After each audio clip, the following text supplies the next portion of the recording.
Welcome to Jiminy Critics with your hosts, Feeney and Ruben.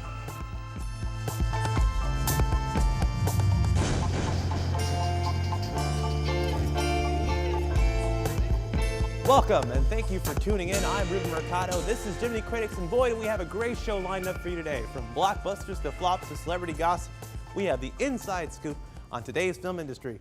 And as always, I am joined by my magnanimous co-host, Feeney. Say hello, Feeney. Hello, I'm Feeney.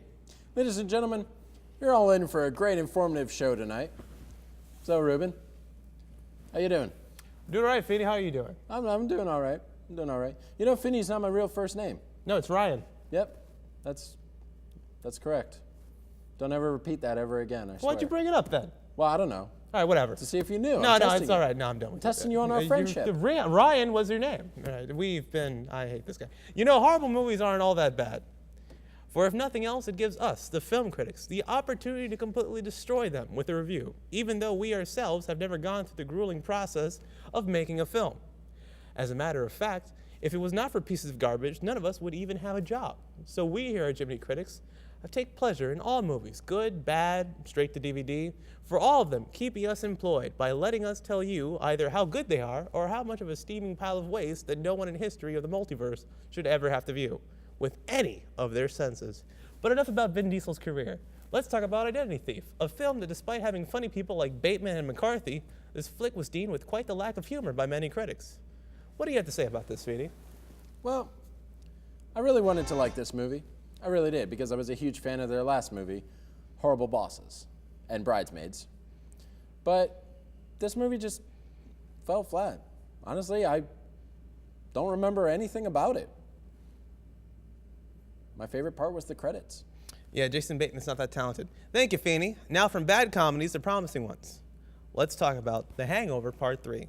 Zach Galifianakis, Las Vegas, and a giraffe. Plus the Asian guy who seems to be everywhere these days. These are all things that folks were excited about after seeing the trailer for Hangover Part 3. The movie's first trailer came out and we were excited to see some returning faces along with Zach Galifianakis, including Bradley Cooper and Ed Helms. They're all heading back to Las Vegas, the scene of the crime from the first movie in 2009, continuing the trilogy's odd fixation on exotic animals and reusing old jokes. The preview ends with Galifianakis driving down the highway with a giraffe in a trailer behind him. This in turn leads to an accident causing overturned trucks and other motorway mayhem. The film is set to drop on May 24, 2013. Hey, we're going to take a quick commercial break. When we return, we'll talk about this month's biggest movie, Oz. This Friday, Roscoe! going back home is never easy. It's gonna be a long weekend. He started it. It got my mouth! Freak! Good morning, Reggie. Martin Lawrence. Welcome home, Roscoe Jenkins. Rated PG-13. Starts Friday. What are you building, Stark? I'm working on something big.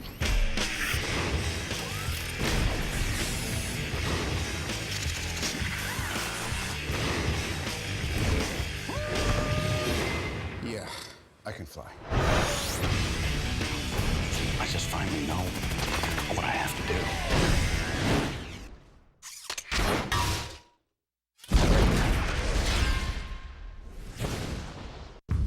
On June 6th, he's part special agent. What are you, bionic? No. I only like the girls. Thanks anyways. Part stylist. Have you ever worked with kids before? Oh, man. Stay out of my business, Mustafa! This is not my name. Was that your feet? Adam Sandler. Smell it, now take it. That's for you. You don't mess with a Zohan. We're off to see The Wizard, the wonderfully mixed-reviewed Wizard of Oz in Oz the Great and Powerful. We had our crew member Robert go out to local theaters to find out audiences' first thoughts on the movie.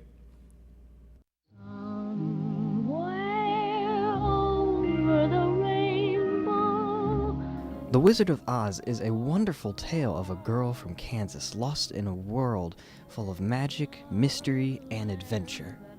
But we know this story all too well. Oz the Great and Powerful is a prequel to this classic. The greatest and most powerful critics are the audience members themselves. So what did the audience have to say about this movie?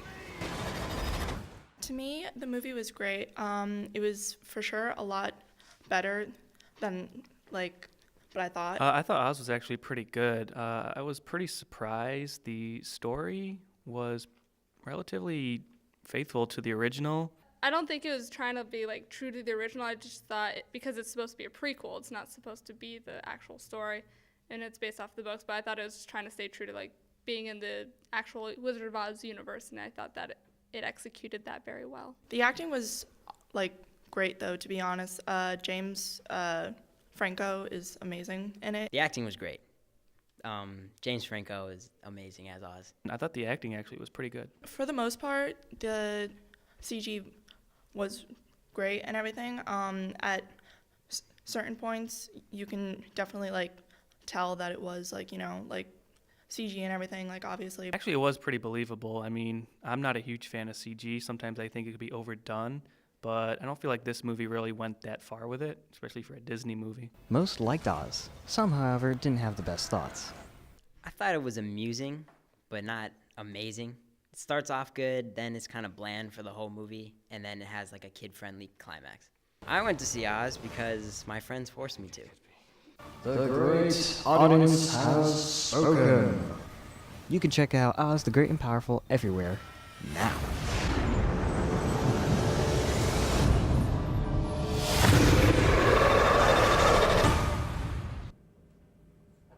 Will Christian Bale return as the Cape Crusader? According to HitFix.com, what seemed impossible may turn out to be every fanboy's dream come true. Christian Bale rumors have gone through the roof that he will be reprising his role as Batman in the anticipated film Justice League. That is, if they could get it off the ground. This film has a lot going for it in the past few weeks, with announcements that Christopher Nolan may be one of the producers. This is the only reason that Christian Bale may return. Everyone remembers when Christian Bale was quoting saying, "I'll only come back as Batman if Christopher Nolan is involved." Looks like 2015 is shaping up to be a big year for the Hollywood blockbuster. The 2013 Oscars just wrapped up last month. Do you think Argo should have deserved Best Picture? Did Dark Knight get snubbed? Did William Shatner even realize he was at the Oscars? Or just another Priceline commercial? We had Jade go out to interview film students on what they thought about the 2013 Oscar winners. Hey guys, it's Jade over here at the beautiful outdoors here at Full Sail University. We walked around and asked a few questions about what students think about the Oscars. I think they had a lot of good movies in there that were nominated. I think Seth MacFarlane was the best host in a very, very long time. He had me laughing from the beginning to the end, and I hope he comes back and hosts again. I think Seth MacFarlane did as good as he could have done. I have such low expectations for the hosts of the Oscars after all these years. It was good. Seth MacFarlane was funny, but overall, I don't think Argo should have won Best Picture. I thought that Django Unchained didn't get the credit they deserved for Best Picture of the year. Who do you feel did not deserve to win? I would have to say Anne Hathaway. I really didn't think that she did anything great. I mean, she was on screen for 15 minutes. And I think if you win Best Supporting Actress, you need to be on screen for longer than 15 minutes. I think Ben Affleck should have been at least nominated for Best Director. I think Quentin Tarantino was snubbed. I think he really should have won Best Picture. Maybe because I'm biased because I'm a Quentin Tarantino fan, but I love all his work. I think Christopher Nolan pushes the envelope of film and movie to its highest degree. Do you feel like the Oscars should still be televised? Why would it not? What happened? Everything okay? Are there problems right now? Do you think that they're just overran, or do you feel like the Oscars? No, I think it should be on television. Should it be on radio? That's the question. On television. No, why would it not be on television? Should it be on the radio instead? Should they cut the Oscars completely out of all of our lives? No, or they should keep it. Keep the Oscars. Keep it. Keep the Oscars. All right, guys, we found out a few things about the Oscars. Argo, Life of Pi, we still don't know which one's better, but at least we know that Christopher Nolan did something. in the eyes of our beautiful students here at Full Sail University. Back to you guys in the studio. Thanks, Jade. When we come back, we'll be jumping right into some celebrity news that you do not want to miss.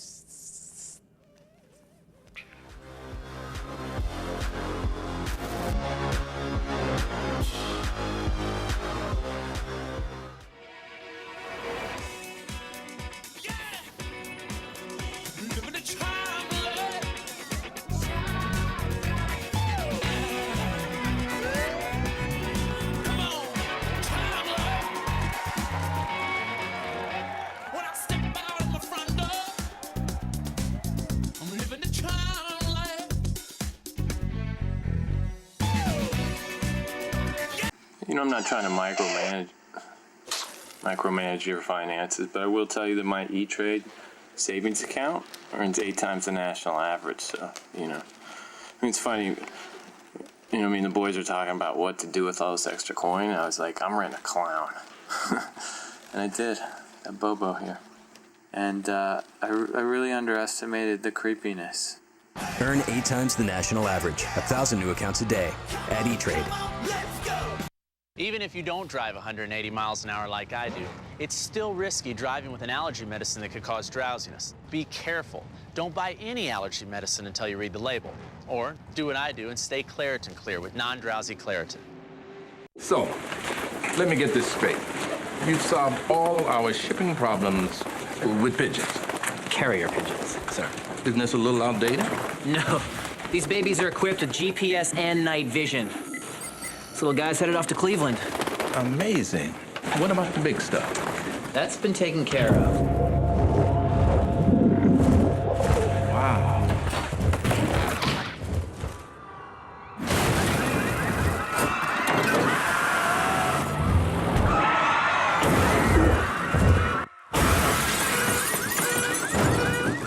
Let's switch to FedEx.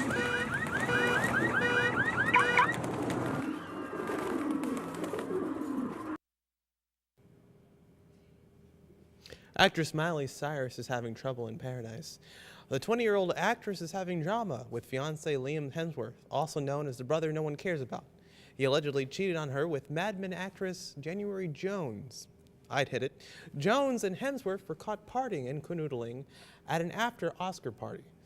Most recently, Cyrus was spotted not wearing her engagement ring and with an unidentified male at an LA studio on March 8th.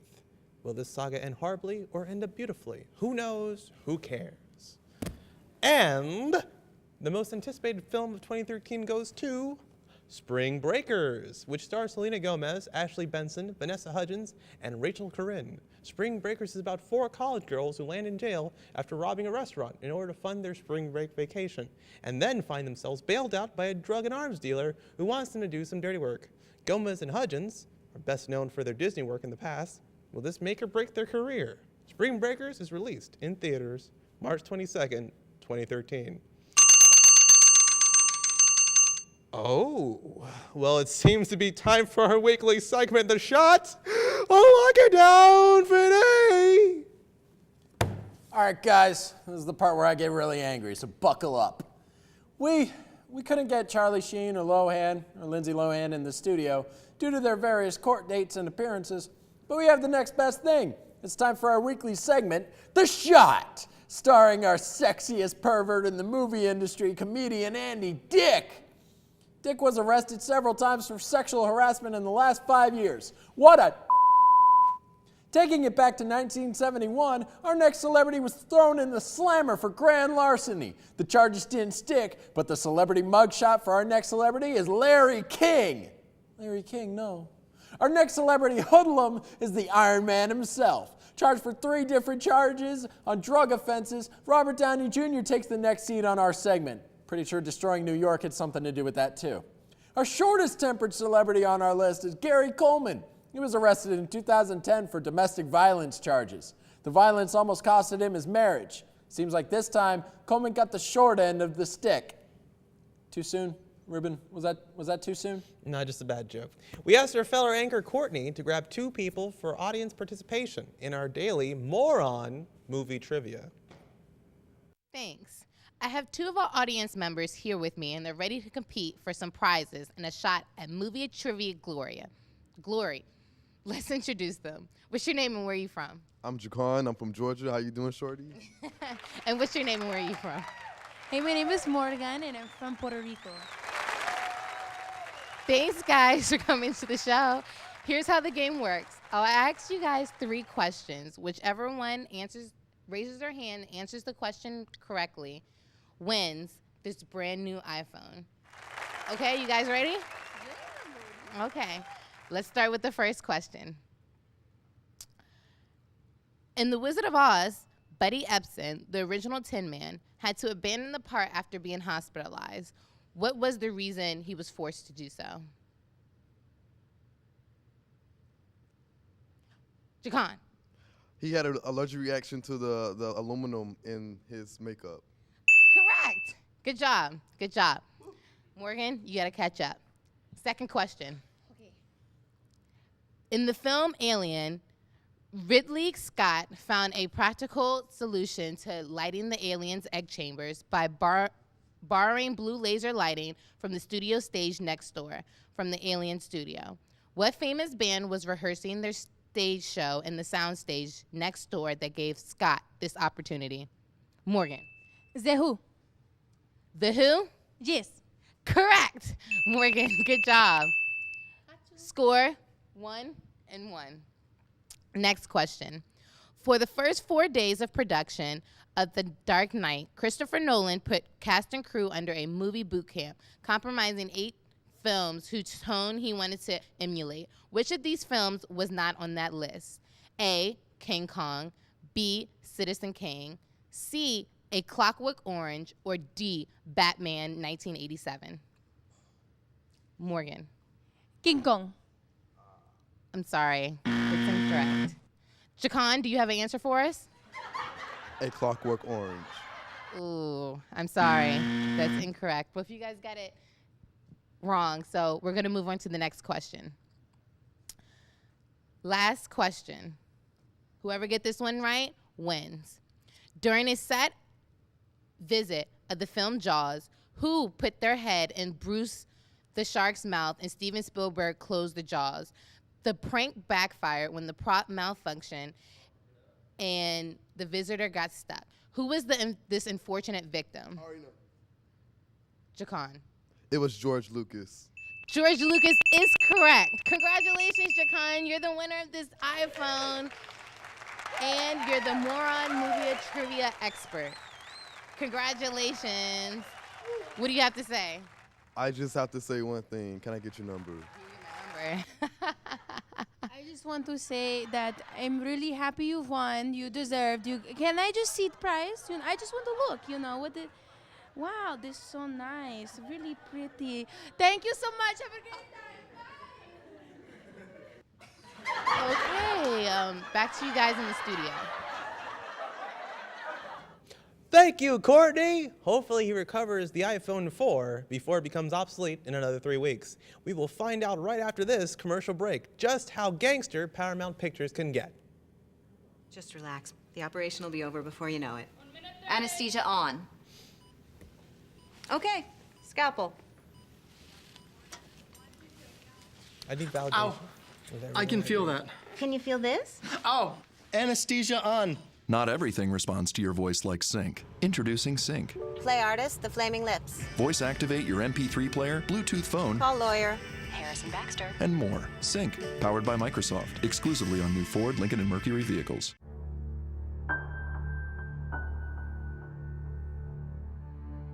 We're not sure what the USA Today ad meter will think of this commercial tomorrow. But we're pretty sure Mercedes, BMW, and Lexus aren't going to like it very much. Introducing the 375 horsepower Hyundai Genesis.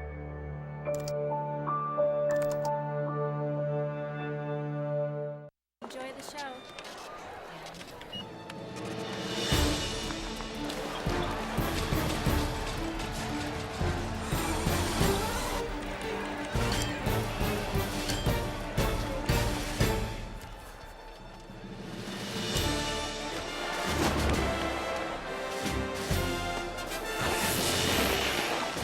Visa check card, because every second counts. Life takes action.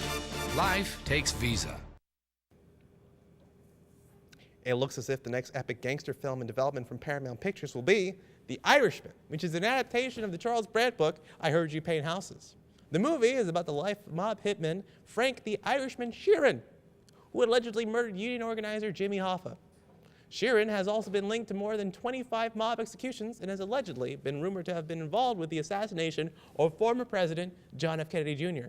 The screenplay by Steve Zalian of American Gangster fame will feature Robert De Niro as Sheeran. Martin Scorsese is directing the film, which also stars Al Pacino, Joe Pesci, and possibly Harvey Keitel.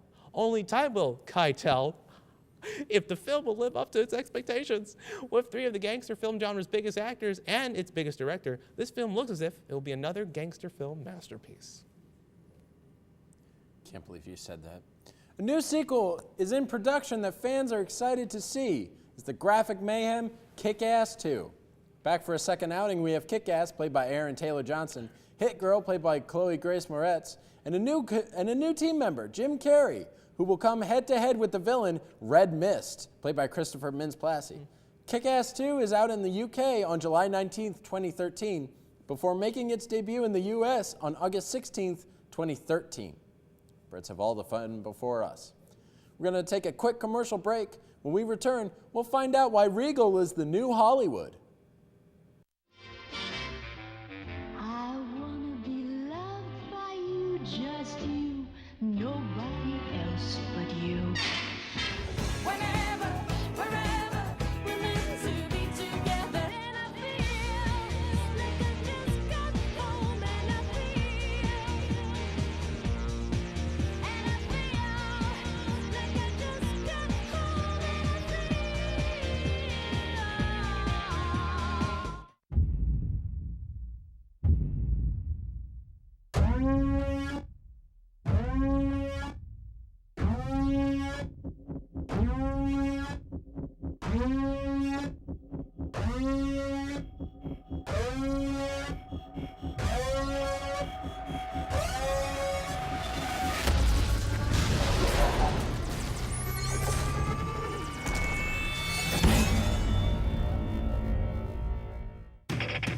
What are you building, Stark?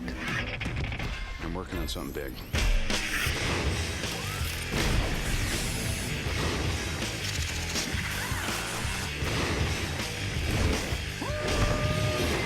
Yeah, I can fly. I just finally know what I have to do.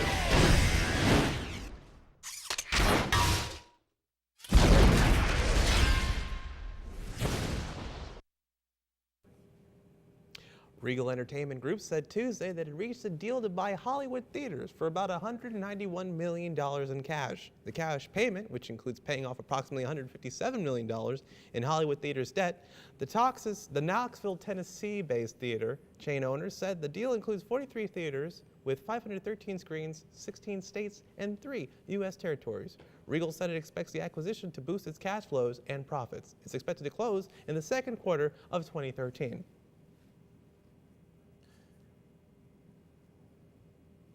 Coming from overseas, we have two international film critics come to our studio to hear their opinions about U.S. films. Hello, I am the Hans. And I am the Wolfgang. And together we are the American Film Critics. Today we are going to discuss some of the summer's biggest and worst movies of all the time.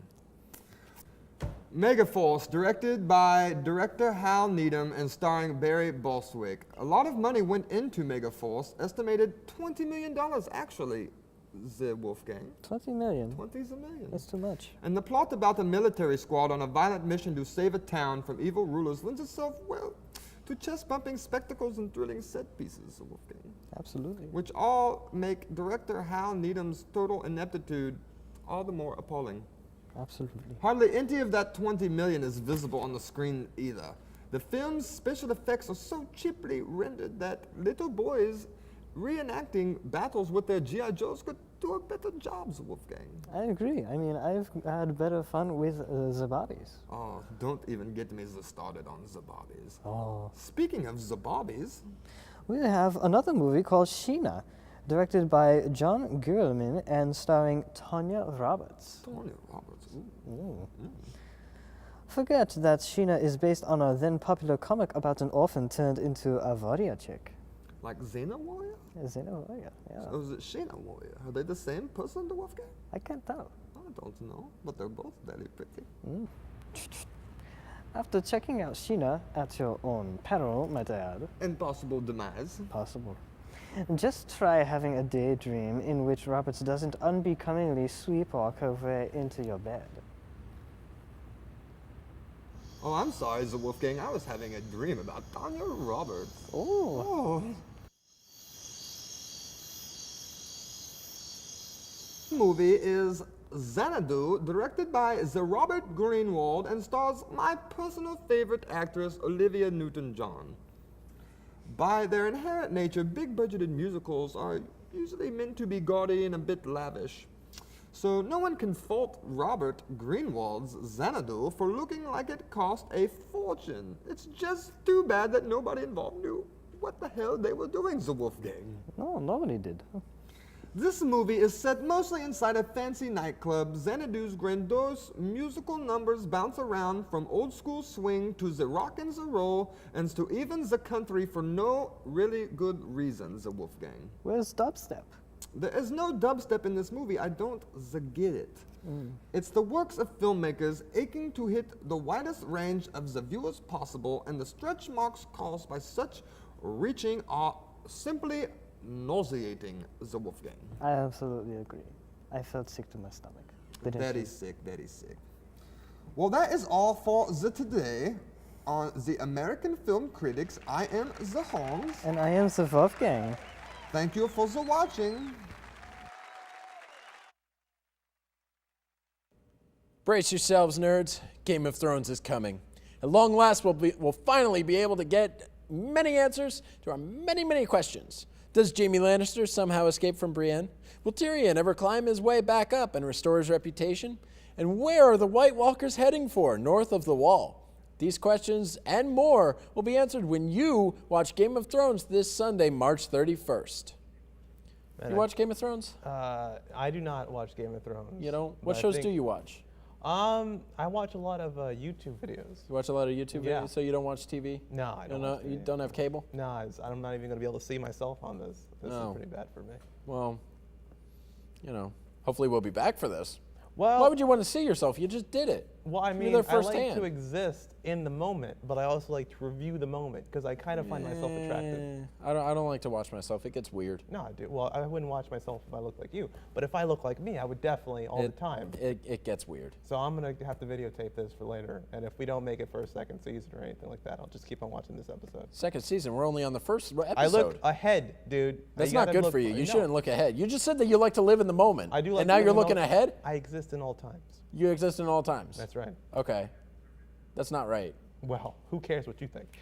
Anyway, that's our time, and we have to thank you for tuning in to your nightly dose of film drama. We'll see you tomorrow with more about how reality stars go from broke to rich. I'm your host, Ruben.